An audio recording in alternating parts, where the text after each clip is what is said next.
Hey, I'm Will. I'm here with my buddy Brian again, and today we're gonna give you 3 easy steps on how you can clean a nasty pump like this guy right here. Absolutely. Will, pumps and power heads, one, they're super expensive, and it's one of the most essential parts of our aquarium setup. So making sure that it's clean, functioning properly, one, not only extends the life of the pump, it can save you money, but keeps our aquariums running better and keeping them healthy. Okay, so step number 1, unplug the pump. Right? It's pretty common sense, but you pull it out with the pump on, it's gonna spray water everywhere. I know that because I've done it.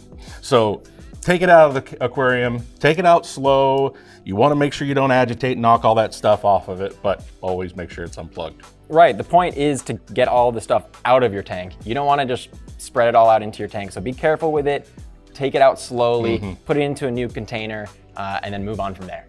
All right, step 2, get that pump in some citric acid. Now that you have it out of the tank, you're gonna wanna get a container, a bucket, something like that, fill it up with a gallon or 2 of water, and put some citric acid into it. For every gallon that you're gonna put in that bucket of water, you're gonna wanna put about 16 tablespoons of citric acid. You could go for more, but I would always recommend starting out with that amount. From there, get that pump into that water, turn the pump on, get it circulating, and you should be good to go. Yeah, absolutely. Just make sure you're using a reservoir that's large enough to handle some of that water flow once you turn that pump on. I used to use just a utility sink in my laundry room, fill it up with water, and go from there, right? And you can use whatever water you want. Could be tap water, can be RO if you'd like. It's a bit of a waste.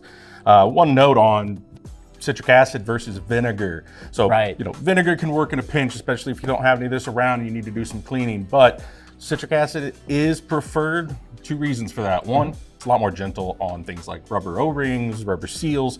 So you're not gonna see that breakdown of those materials over time, right? Now it does take a long time, but you're not gonna see it.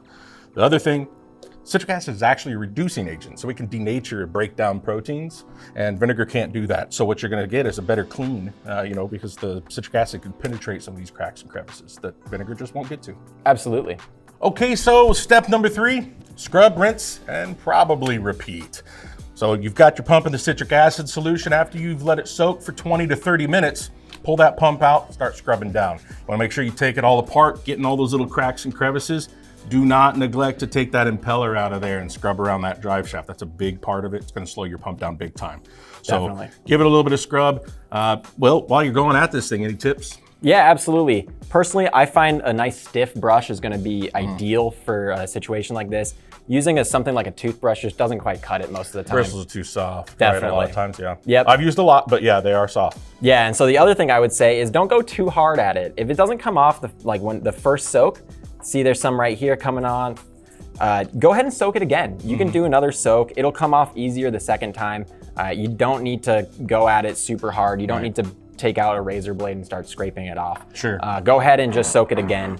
Leave it in there for another 15, 20 minutes maybe, and go at it. If you're good to go, you got everything off of it, give it a nice rinse off in RO water, make sure she's nice and clean, and you're ready to go.